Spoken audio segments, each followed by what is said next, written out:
Alright guys, welcome back to Mr. Post Frame. Today is going to be about this hunting blind here, and the thing that's cool about this is this actually probably gets used more as a playhouse than it does a hunting blind. But if you guys are planning on building your own house, one of the best things you can do is to build something that requires you to use metal, the trims, the panels. So a hunting blind, a playhouse, a chicken house, a small shed. And that will help you kind of get the feel for how to work with metal. That way you can kind of figure the things you're not good at and you have to figure out before you start with your house. So this is something I love. That's why I bought the property, moved to the country, is because I wanted a place that I could hunt right out my back door. I made this for my kids so that I could take them hunting out of it. But let's go ahead and jump into the show and check out this hunting blind build.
I had videoed everything up to the point that I have this right now, and somehow it all got erased. So what I'm going to do is just walk you through what I have now, and then we're going to continue today putting the windows in. I got to finish out this little gable end with plywood and get it sealed up. But the purpose of this, I drove by this a bunch of times on the highway. It was for sale, and I finally stopped in there, and there was two wagons. One had like a hydraulic lift, and then there was this one. And when I lived back in Illinois, I had one of these that I made into a hunting blind. So stopped in there, made an offer to the guy for both wagons. He took it.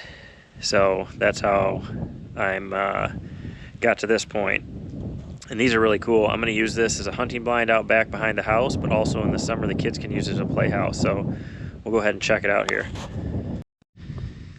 So from here down is what I bought, and that is a gravity wagon. Farmers use it to put grain in. This is obviously an old one. The running gear was good, tires were good. So what I did is I got it home, I drilled some holes through. Usually these are just chained on, and I wanted this to be good and solid, so I ran through bolts through all four corners, kind of sucked it down to the frame. So we got that all done.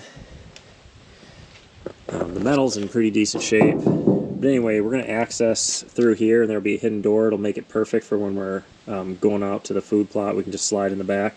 So I'm going to take this off, this door off, this handle, so it's easier to get in there. But if you go in, you can see I just made a floor system out of 2x8s. I cut angles so that the top of the floor would end right where the side started going up. And this is all wood and everything that I had laying around. So as far as like all this material, it hasn't cost me anything. It was just a wagon. So there will be a trap door here where you can flip up to get in. And I just took 2x8s and covered this whole floor. But all I did is I took 2x4s flat and I stuck them up against the side, and now this wasn't perfectly straight, so it kind of curved out, and so I kind of had to push and pull it to get it into place. So I have my posts, and then I put on girts, and if you can see out here, I use screws to hold those uprights in place. Over here you can probably see better. See, I got a couple screws right here. These are just screws I use when I'm building, and they self-tap, so they went through here. That did a couple things. One, it held these in place, and it also kind of sucked that steel in where it's kind of been bowed out. You can see kind of how it's kind of curved. It's not perfect. But anyway, got my girts on, got all my locations for my windows. I'll show you the windows I'm going to put in here. I did buy those from Menards. They're super cheap. Oh, speaking of deer, there's deer out there right now. And then we just put in a ridge board with some 2x4 rafters, plywooded it, put synthetic paper on top, and that's kind of where we're at right now. So I did have to push and pull a lot with straps to get the roof squared, just because, you know, this old wagon isn't perfectly square. So when these go up and I put my roof on, I needed to pull the peak on that side that way, and then over here the peak needed to go that way. So I got it. It's all nailed down. So we're going to go ahead and get these filled in with plywood and then house wrapped, and then we'll put all the windows in, and then we'll get this thing sealed up. You can see I put spray foam around the edge just to seal the bottom up.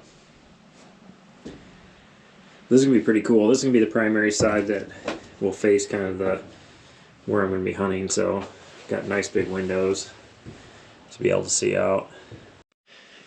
Then I'll have a door right here. Let's just go down here. Slide out. So here are the windows I bought. These are just cheap windows. I think these 2x2s, I don't know, they were like 35, 40 bucks on sale. And then these 3x2s, I think were $45 on sale. So I got 2 of those for the big side, and then 2 of the 2x2s for the other 3 sides.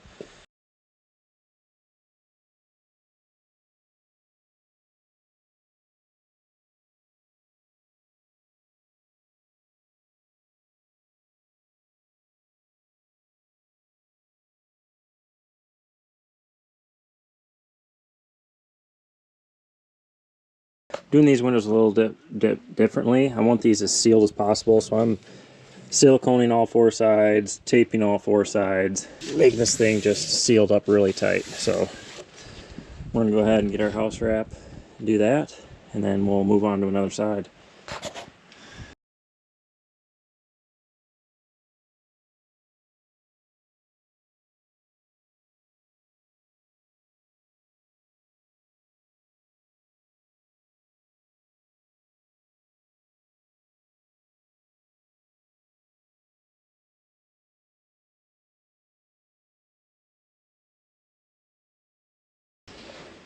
Now we're going to go around, seal up all these cracks like this, and get this all sealed up.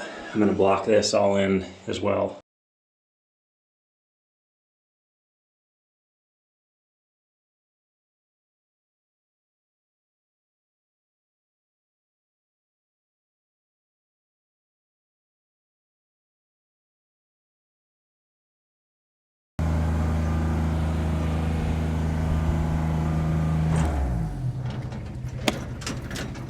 I will tell you, having this lift is super nice. So we need to see how long this is.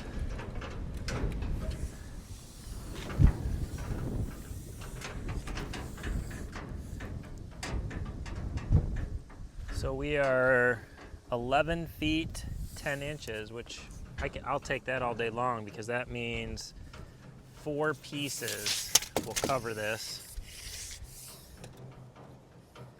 And then I need like a minimum of 56 inches. So I need 8 pieces, 56 inches long, preferably in the same color. So over here, I have a whole bunch of metal. And so we will see if we can't go over there and find enough pieces for this project. maybe some FJ. What's in this package here? Oh, probably rattlesnakes over here.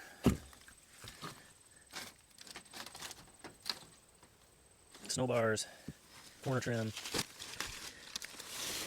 Here's some FJ right there.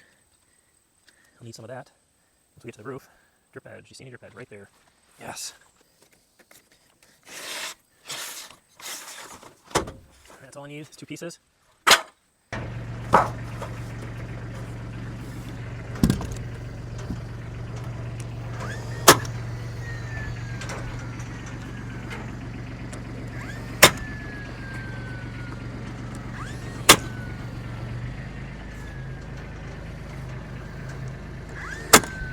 All I use to staple goes on an 18 gauge narrow crown stapler, 2 to 3 inch, so I'm going to cut this 18 inches.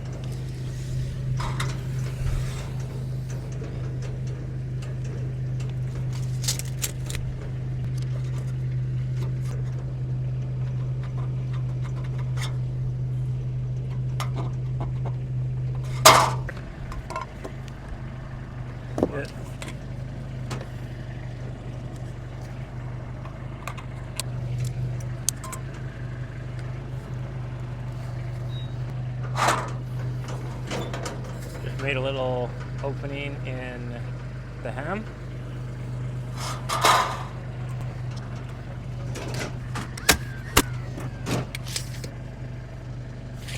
.56 inches, so I'll go down and cut some 56-inch pieces, and then we'll get this side of the roof on. Alright, so before we put our metal up here, because I already had this roofing, synthetic roofing paper down, and it goes down and wraps over the edge, put my drip edge on, and then I taped my drip edge to that, so if any water does get under here, it will come out over the top. So now that we have that done, we've got some M-Seal, and this is an expanding seal. I like using this because I just roll it out, it expands, and then it fills all of the ribs on the steel. The steel I'm using is old, so it's got a little different rib profile. It's gonna work out just fine.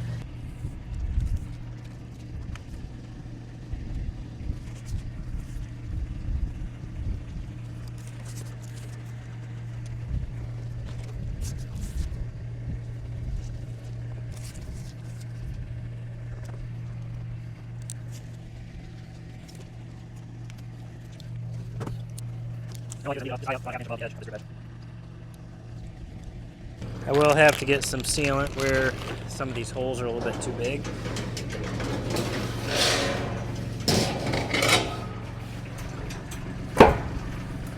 One inch.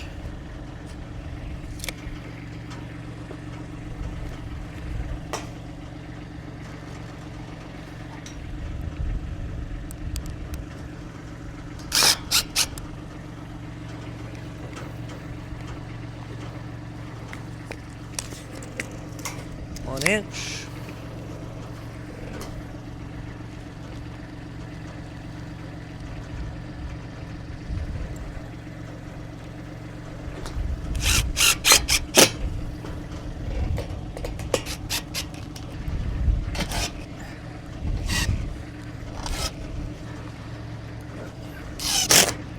Well, this building that these were on, they used nails and they did them in the ribs. So that kind of stinks, but I'm just going to go through a silicone and silicone around them. For this application, it's just a hunting blind. Be good.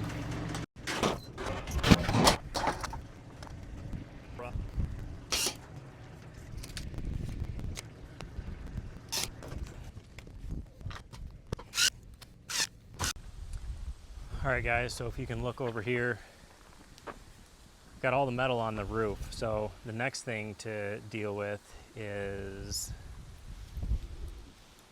corner trims, okay?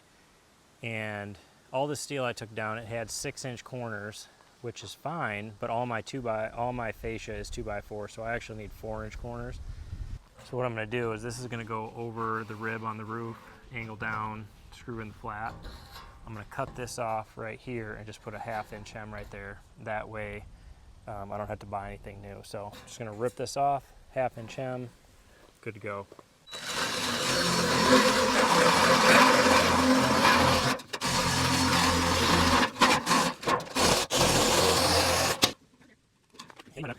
I'm going to measure off. The back edge that way I know straight. It's not really perfectly straight. So mark this. Yeah, Rob. What's up? Yeah, you can get it right over. So, make your break. That one marked. Put that down. Oh, you can figure out. That's true. So, you can see, cut that off. And now I made a hem on there. So now that'll work for my corner. It won't come down too far, but it'll cover the fascia. So I gotta make 2 more of those. I got 2 made. Make 2 more.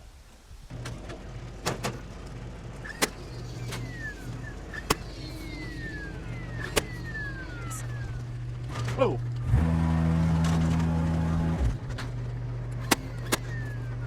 All right, now I will say one problem that I have, if you look right here, I only have like 6 inches, so I'm just gonna have to cut a piece and put it in there. It is what it is. And I'm gonna do that all the way around, and then we can go ahead and put our soffit on. So right here, instead of making this go straight over, I just butted my FJ up to the rafter tails, and then I'm gonna run my soffit at an angle. And then what I did with my fascia is I bent a 412 angle on there, and then I can push it up and screw it in. That way, that saved me some time. Like I said before, this was kind of a last minute thing, this build, but I do have plans to build a whole bunch of blinds. And what I will do is I will order a piece of trim that is my FJ, and then it comes across as my overhang, and then it goes up. And you're like, well, why do you do an overhang? I like overhangs because, especially for hunting blinds, well, in general, overhangs just make your building look nicer. But as far as hunting goes, if it's raining, then the water's dripping out here away from your window, so you can have these open and you're not going to have rain coming in. So that's one reason I do it. So that's definitely a solvable issue, but like I said, I'm reusing all this material, just kind of scrap pieces and leftover from different projects and whatnot. So we're going to go ahead and get this soffit in, get our fascia on, and then we can start on metaling the sides. I hope to have this done today.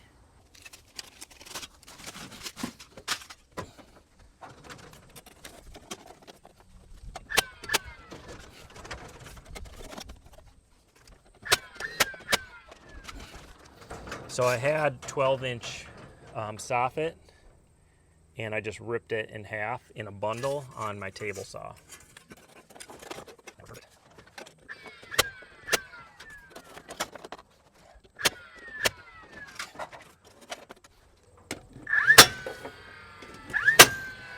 Definitely want to make sure you wear safety glasses when you're using these, because 90% of the time with the aluminum, the staple goes through. But if you're shooting like this steel trim, if you're at an angle, it can deflect that staple. So just make sure you have safety glasses on. Really don't want to catch a 1/4-inch staple in the eyeball.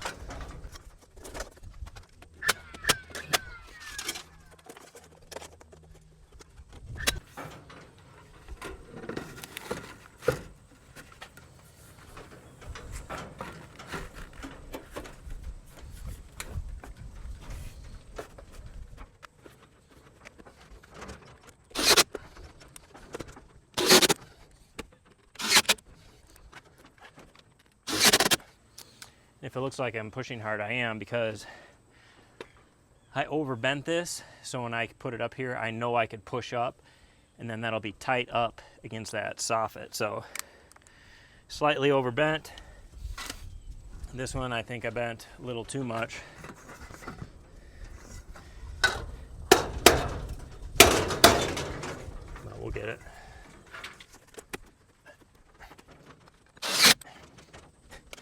That's real. Alright guys, so you can see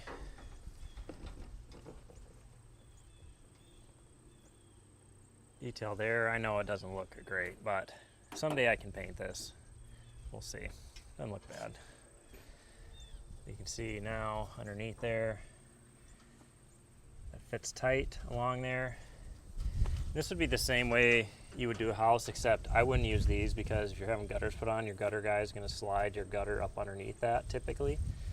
And so I just use little trim screws, but for this it works perfect. Got my closure strips on there, and these are not vented because I'm sealing this whole thing up. It's a deer blind. I don't want my air out of there.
All right guys, there it is. I have it all completed, and so I'm going to give you a tour.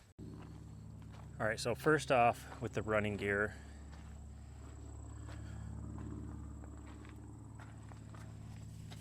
typically when you get these, they'll have chains around here and then around the frame. So what I did to make this locked into the frame is I took the chains off, drilled holes, and put through bolts at all four corners. So this box is locked onto the running gear. I like doing that. Now, it is more tipsy when you do that because it's locked to the wheel, so it can't fluctuate with the hill. Like if there's just chains and the chains are a little bit loose, it allows that box to move around, but I really didn't want that. So that's kind of how I started, is I just locked this into the frame. I got a 6-inch overhang, so if it's raining, it doesn't affect my windows. Now, I have seen a couple guys, they will put steps up the back and then cut in a big door here. The way that I'm accessing this, I don't need that. I wanted to stay low. Typically I'll have some taller like corn or sorghum. I'll park this along it and then I can come along. Nothing can see me. I can slip up through here through a hatch door and get in there. So come up here. You can see the framing. I made the floor level with where the angle stops. So right here is the top of the floor. So I cut all my joists at an angle. You can see I screwed some boards in through the metal. Then you just come up in here.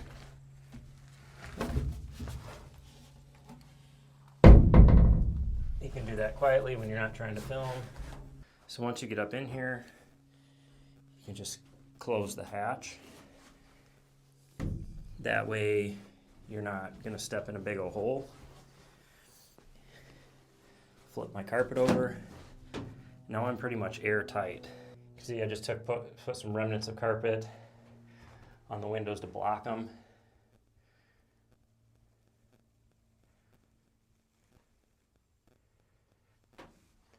I put a screw up here, so if I wanted to lift this up, I can just lift it up, hook the carpet up on it, and then I can see out this window. But typically, what I do with my blinds is I got my 2 3-foot windows on this side. That's going to be my main area where I'm focusing on. So might have that window, these two, this one, then we can sit back here and nothing can see us because it's dark behind us. So I just put some old insulation pieces up there and sealed off all the soffits, sealed off all the ridge with some great stuff. So it is pretty airtight now. It is pretty hot in here right now. It's nice in the winter, not so much early season. But these windows, they slide really easy. So they just have a latch and you can slide them pretty quietly and easy. They're pretty cheap windows, but I mean, they're not bad. Boy, that lets some air in right there. Then you can see across my floor, I stapled carpet, but then I just ran 2x4s. They're screwed in from the outside with self-tapping screws, same ones I use for the steel siding. They come into this, and then I just have uprights every couple feet. And then I have some girts that I attach the plywood and the steel to. Works out pretty good. I just did 2x4 rafters with a ridge board. I kept my sidewall height down, so you know I'm 6'1", so I wanted to be at least that at the sides, and then it just angles up and it's open. So works out pretty good. You can shoot a bow in from in here pretty easily, gun, whatever you want to do. Like I said, I pull it around with my four-wheeler, which is a little risky sometimes, but I'm going to deploy it right now and take it out over that hill over there, and we're going to get it put in place.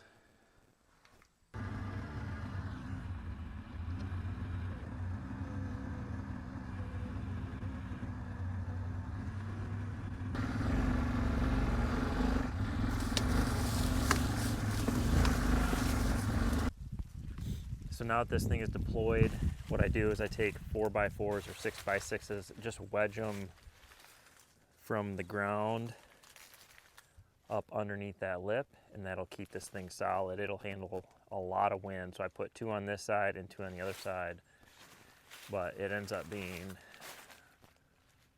really sweet.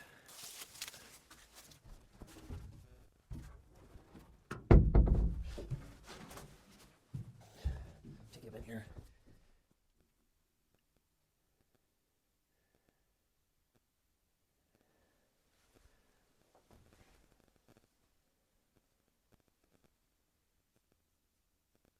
All right, guys, hopefully you found this video interesting. Hopefully it's helpful if you want to build a movable hunting blind.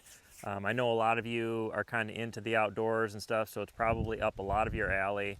This is a great way to take your kids out hunting.